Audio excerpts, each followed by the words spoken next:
Salut! Yeah! C'était bien, non? Aujourd'hui, je suis accompagnée de deux personnes très spéciales parce que ici nous avons Élise de la chaîne A Book in a Cup. Hello! Et ici nous avons Erika de la chaîne Chilriri. Et ce qui va se passer, c'est qu'elles vont toutes deux me donner une lecture 5 étoiles qu'elles vont me forcer à lire.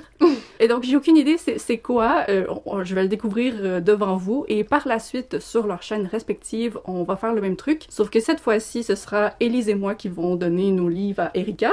Et la même chose pour la chaîne de Élise. Yeah! Alors, je vous encourage fortement à aller regarder leurs vidéos respectives. Elles seront dans la description parce que je pense que tout ça, ça va être très intéressant. Ok, alors, vous pouvez me donner les livres. Qui commence? Ok, je peux commencer. Oh, moi j'ai trop hâte de voir aussi ce que ça va être. Bon, donc, le livre que j'ai choisi, c'est un livre que on a déjà parlé sans vraiment en parler. Puis, je sais pertinemment que c'est un livre que tu vas pas donner 5 étoiles. Moi, j'ai donné 5 étoiles because I'm special and weird, mais je pense pas que tu vas donner 5 étoiles, puis je pense que ça va être très intéressant pour ce vlog et pour les gens qui regardent. Ok. J'ai une idée, mais je sais pas si ça va être Oh mon ça. dieu. Le livre que j'ai choisi pour ma maquille, c'est The Mindfuck Series de St. Abby. Ok, mais je suis vraiment contente. Ok. Ça marche? Oui, ça marche. Ok. J'ai la version physique si tu veux. Sinon, ils sont aussi sur Kindle Unlimited, les 5 livres. Mais tu sais, il faut que tu lises l'histoire au complet, il faut que tu lises les 5 livres. Ok, faut que je lise les 5. Oui. Ok. Si tu veux. Ok. Tu peux DNF si t'aimes, c'est vraiment de la torture. Oui, mais toi, tu sais que je me torture dans les vlogs, là. Ça va le faire. Il faut quand même être spécial pour donner 5 étoiles à ce livre, mais c'est super addictif. Genre, tu le commences, puis ça finit pas. Je connais une autre personne qui l'a aimé, donc 2 avis positifs versus 0. J'espère que ce sera pas moi qui va ajouter un avis négatif. Ben, ça se peut. Mais je suis vraiment contente parce que j'avais fait l'année dernière ma vidéo là, des favoris de Booktubers que je voulais lire et tout, et j'avais choisi ce livre-là pour ma wishlist de sa sélection parce que ça m'intriguait. Je suis très curieuse. Ok, ben écoutez, je sais pas qu'est-ce qui va se passer, mais ça va se passer. Moi j'ai trop peur, j'ai vraiment peur de pas avoir bien vu et que tu l'aies lu. J'ai choisi... J'ai trop peur que tu l'aies lu pour de vrai. J'ai choisi pour toi ma meilleure lecture de 2023. Ok. Quel? Oh, ok, c'est bon, je l'ai pas lu. C'est La mer sans étoiles d'Erin Morgersen. J'ai vraiment adoré ce livre. C'est un peu un livre impossible à décrire. C'est une histoire dans une histoire. Ça mêle les légendes. L'écriture est sublime. Et la façon dont ça parle de l'écriture est sublime. Il y a vraiment tellement d'éléments. Il y a plein de niveaux au livre. Je l'avais un petit peu annoté. un petit peu. Un petit peu. Et je pense que ça pourrait être soit un 5 étoiles pour toi, soit tu vas pas accrocher du tout. Oui. Mais je vois pas de middle ground pour ce livre-là. Oui. J'ai quand même très bon espoir, vu tes autres goûts, que ça puisse être un 5 étoiles. Ok, mais, Voilà. mais je suis contente parce que, encore une fois, quand j'ai regardé sa vidéo pour les favoris de Booktubers, au final, j'ai pas réussi à l'inclure parce que je devais faire du ménage. Désolée. C'est correct. Mais j'avais inscrit sur la wishlist que si je la mettais dans la vidéo, je mettrais ce livre-ci. Donc, Écoute, on a bien choisi! écoute. On a bien choisi! Ça va être 2 mots différents quand même dans la vidéo. Oui, ça c'est le mood le plus différent que tu peux pas avoir. Je pense que ça représente bien à quel point les goûts de Erika et moi peuvent être très différents par moment. Oui, mais Oui. en général, j'aime toujours lire des trucs différents, donc on va s'amuser, j'espère. On t'a pas mis des petits livres, hein, par contre. Non. Ouais, ça c'est vrai, mais j'avais vraiment peur qu'elle sorte genre Crescent City, donc moi je suis juste contente en ce moment. Ok, ben ce sera ma pile à lire pour ce vlog. Je pense que je suis excitée. Elle pense. Oui. Alors, moi j'arrête l'intro ici et maintenant on s'en va filmer les 2 autres intros et donc je vous rappelle, allez vous regarder les vidéos. Bye!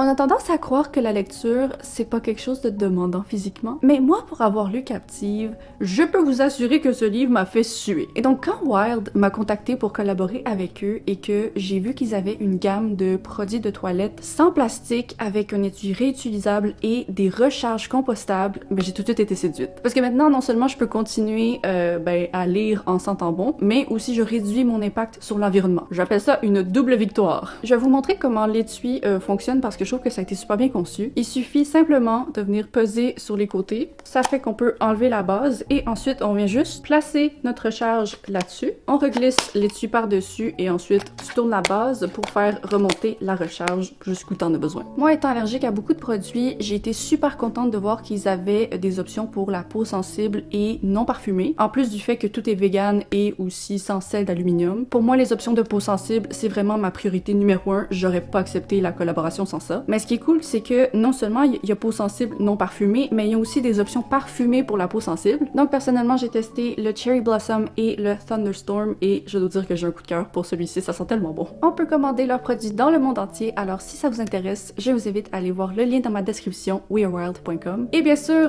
si vous utilisez mon code promo sous le ciel 20, vous aurez droit à une réduction de 20% sur toute la boutique. Et donc maintenant, on peut retourner au vlog lecture et au moins, si les livres me font suer, ben, je suis préparée.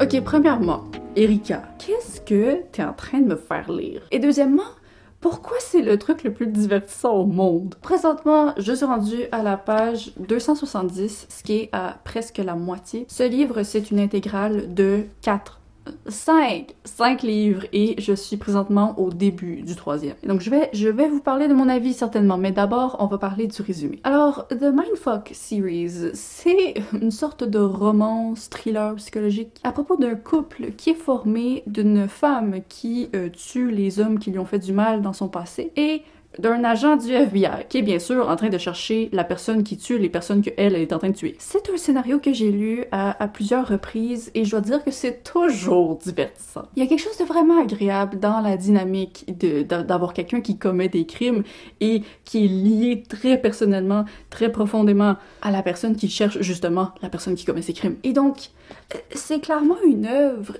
qui n'a pas la qualité la plus supérieure possible. Dans le sens que, on s'entend que la romance, là, ça s'est développé tellement rapidement.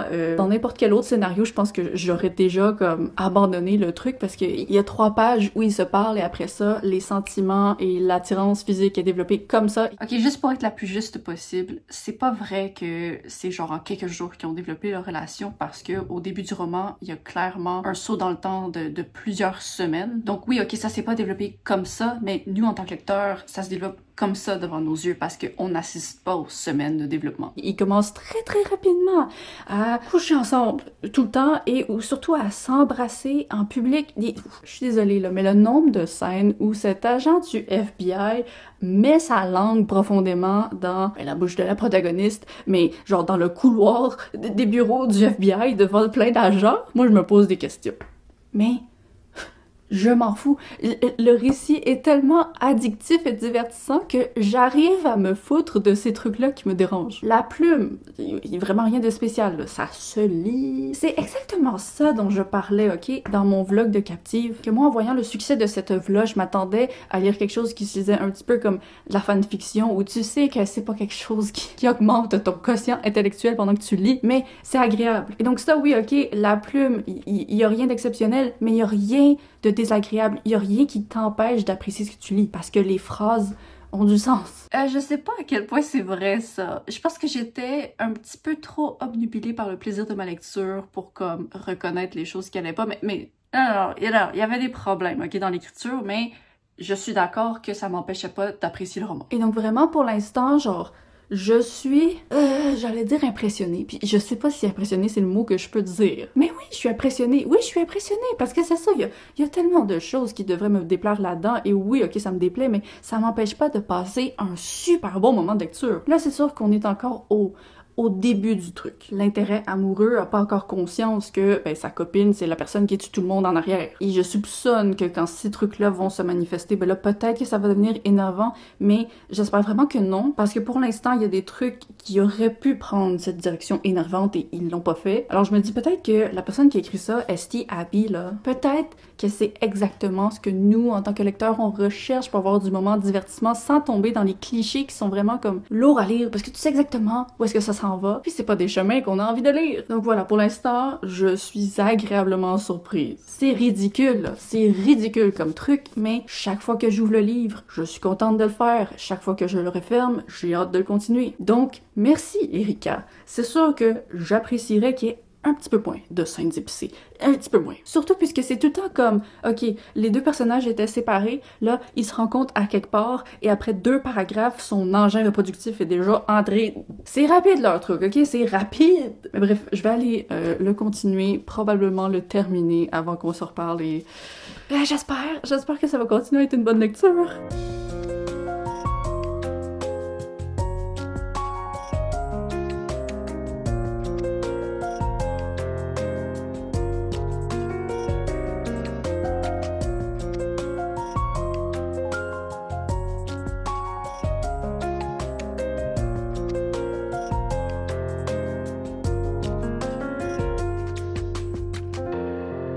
Bon, je suis de retour dans ma chaise. Et là, je lis jusqu'à ce que ce soit fini.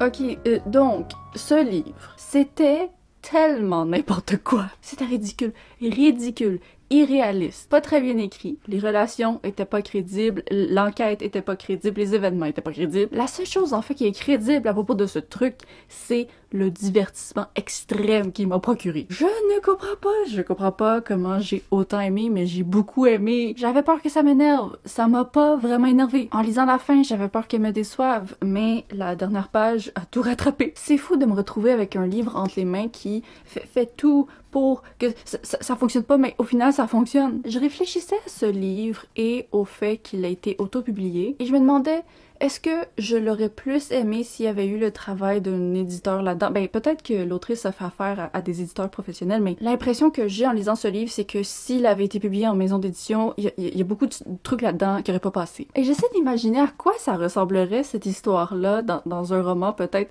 un peu mieux intelligemment construit. Parce que là, vraiment, je vous jure, il faut mettre son cerveau en mode éteint pour lire ça. Mais le truc, c'est que je sais pas si ce truc avait été écrit pour être apprécié avec le cerveau allumé, s'il aurait été aussi divertissant. Parce que je pense que son pouvoir vient en partie du fait que c'est juste n'importe quoi. On dirait qu'en tant que lectrice, ce livre m'a donné la liberté d'être capable de voir des dialogues qui étaient extrêmement cheesy, des trucs de narration interne qui... Je sais pas à quel point je l'avalais, mais c'est libérateur en fait de juste lire quelque chose sans être critique de quelconque façon. Ce livre a une moyenne de fou sur Goodreads, ok? Je pense que c'est un 4.60. Et je comprends pourquoi.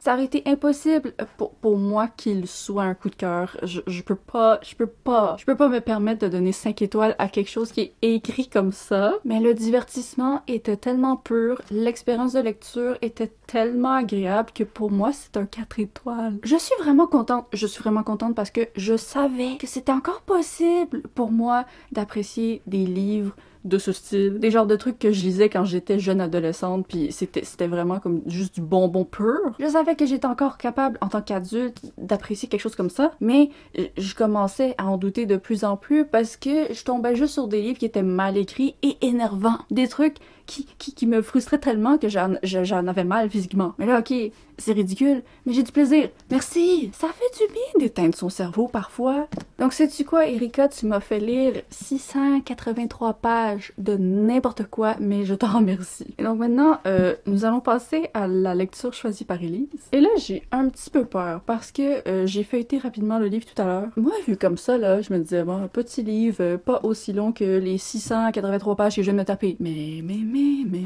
monsieur ici présent fait 755 pages. Pourquoi? Pourquoi vous me faites ça? Donc j'espère vraiment que je vais l'aimer, parce que si je l'aime pas, c'est un mauvais moment longtemps. Écoute, je m'en vais lire et on s'en reparle.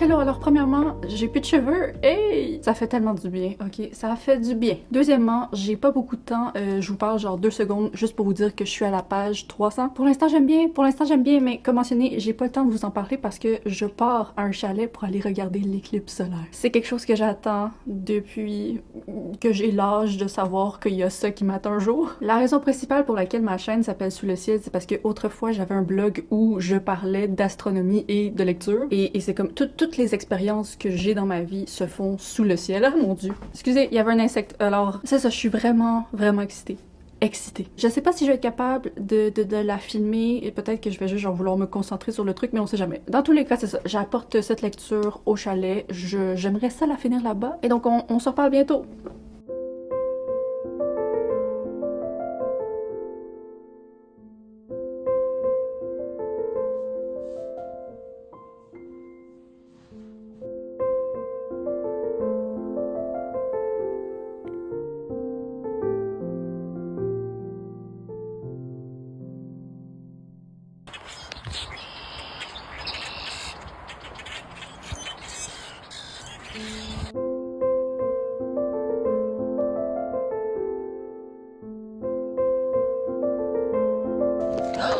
Oh my gosh! Oh my god!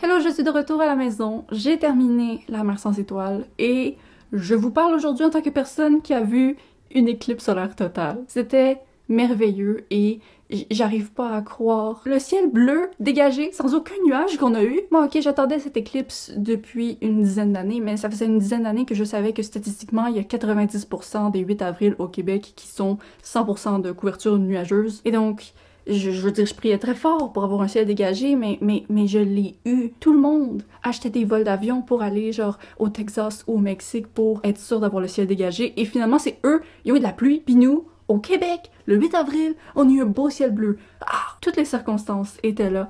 C'était juste une expérience magnifique, majestueuse. Je suis trop contente. À moins que je devienne soudainement une nouvelle personne qui est capable de voyager à travers le monde, je pense que c'est la seule que je vais voir dans ma vie. Et donc voilà, c'est fait. Et je suis très contente. Mais pour parler de ma lecture, je suis très contente de celle-ci également. La mer sans étoiles, c'est un livre qu'on pourrait classifier comme étant du fantastique, mais moi, le sentiment que j'ai eu en lisant, c'est que c'était vraiment du réalisme magique. Parce que le fantastique, j'ai l'impression que la plupart du temps, ça offre certaines réponses, et là, il n'y a pas de réponse dans ce livre. C'est juste des vibes, des belles images, une belle ambiance. Et donc pour vous parler de l'histoire, parce que même si il y a des choses là-dedans qui sont un peu vagues et floues, je trouve qu'il y a quand même un récit au centre de tout ça qui est très clair. Et donc ça parle d'un étudiant à l'université qui va à la bibliothèque et qui trouve un livre. Et dans ce livre, il y a une anecdote de sa propre vie à lui qu'il a jamais raconté à personne. Et avec les détails du truc, c'est clair que c'est lui, là. C'est son expérience à lui. Et donc, par la suite, il va commencer à enquêter autour de ce livre-là, genre, ça vient d'où, blablabla. Et l'expérience en question qui est racontée dans le livre, c'est que quand il était jeune, il était devant une porte très mystérieuse et il avait choisi au final de ne pas l'ouvrir. Et donc, le roman, ben en fait, c'est sa deuxième chance d'ouvrir cette porte et d'ouvrir peut-être toutes les autres qu'il y aura après. Et vraiment, on plonge dans la magie, mais on plonge aussi, genre, dans les organisations un petit peu secrètes. C'est un mix de beaucoup de choses que j'aime. Je dirais que ce livre, c'est un petit peu le bébé de Piranèse de Susanna Clarke, de plusieurs livres de Haruki Murakami, peut-être même un petit peu du Maître des illusions au niveau genre de l'ambiance puis de la plume, et aussi La Maison des Feuilles. Genre ce livre a pris tous les trucs positifs que j'aimais d'autres œuvres et ça regroupe tout et j'ai tout aimé. La plume était super belle, c'est grâce à ça en partie que les passages flous m'ont pas dérangé, ont été plus faciles à encaisser parce que c'était juste beau, c'était juste agréable. J'ai aimé tous les personnages, j'aime comment on a une certaine distance avec eux, mais en même temps, on s'attache très facilement à eux. Ils ont tous quelque chose de très charmant. Est-ce que ce livre avait besoin de faire 760 pages? Pas nécessairement, mais en même temps, je suis pas fâchée qu'il l'ait fait. Je pense que t'aurais quand même pu raconter tout ça en 600 pages au lieu de 700, mais j'ai tout apprécié. Je pense que c'était V. Schwab qui avait décrit ce livre en disant que la lecture de ce truc, c'était comme si on était en train de te crocheter un chandail sur le corps pendant que tu lisais, puis à la fin, genre, tu finis, puis tu te ramasses avec quelque chose de vraiment chaud et confortable sur toi. Et je trouve que c'est tellement beau comme métaphore, puis c'est représentatif. C'est juste que dans mon cas, j'ai trouvé que il me manquait peut-être les quelques petites mailles finales pour vraiment faire en sorte que je me sente absorbée par le truc. Parce que le livre était tellement bon, il était tellement bien pensé, construit, écrit, que je suis certaine que l'autrice aurait pu juste apporter un petit peu plus de clarté dans certaines scènes. Et c'est ça, ça me dérangeait pas pendant la plupart du roman parce qu'on alternait entre la réalité qui était très claire et les scènes de vraiment... Le réalisme, là, il était plus là. Mais vers la fin, on était beaucoup plus dans cet univers pas réaliste du tout. Et donc pour moi, le seul bémol de ce livre, c'est que parfois, à la fin, il y avait des choses que je comprenais pas et j'étais pas certaine si j'étais supposée être capable de les comprendre ou non. Parce que moi, ça me dérange pas de pas comprendre des trucs, mais je veux comprendre que je suis pas supposée les comprendre. Et c'est ça. Vers la fin, il y a juste eu des petits trucs que j'étais comme je suis un peu perdue. Est-ce que je suis supposée être perdue? Est-ce que c'est moi qui rate quelque chose? Donc, ma note finale, ben, écoutez, je lui donne 5 étoiles, mais c'est pas un vrai 5 étoiles. C'est un 4.75. Mais c'est comme un 5 étoiles, mais c'est pas un 5 étoiles. Quand je regarde mes autres 5 étoiles dans la vie, je pense que ceux-là me correspondent plus que ce livre-ci. Mais en même temps, quand je regarde ce livre-là, je peux comme pas imaginer ne pas lui donner 5 étoiles parce que j'ai eu une expérience de lecture juste purement positive et qualitative. Donc, ça, c'est vrai. Et sinon, j'ai trouvé ça intéressant de faire la lecture d'un livre avec de la notation. Merci, Elise. Et ce que je trouvais fascinant, c'est que il y avait des trucs que je voyais, que j'étais comme... Je sais pas si moi, si j'avais été en train de surligner le truc, j'aurais surligné ça. Mais après ça, il y avait plein de passages que moi, j'aurais surligné, qui étaient pas du tout surlignés. Et donc, c'est cool de voir comme, selon la personne qui lit, où est-ce que l'esprit vient s'accrocher sur des trucs, ou qu'est-ce qui nous parle. Donc voilà, merci Elise pour la recommandation. Sans toi, je sais pas si je l'aurais lu un jour. Il était sur mon radar, mais comme... Vous me connaissez, hein? Moi, quand ça fait 700 pages et plus, mais ça se peut qu'il se retrouve dans mon top 10 de l'année. Honnêtement, pour l'instant, j'ai un beau 2024, là. Il y a de la compétition, mais peut-être. Donc, wow! Je sais pas comment ça s'est passé pour les deux autres filles, mais moi, ce vlog-ci, je considère qu'il a été un beau succès. Parce que je sais pas qu'est-ce que Erika m'a fait lire et je sais pas pourquoi je l'ai autant apprécié, mais écoutez, c'était un bon moment dans ma vie. Et ben ça, manifestement, c'était également quelque chose que j'ai...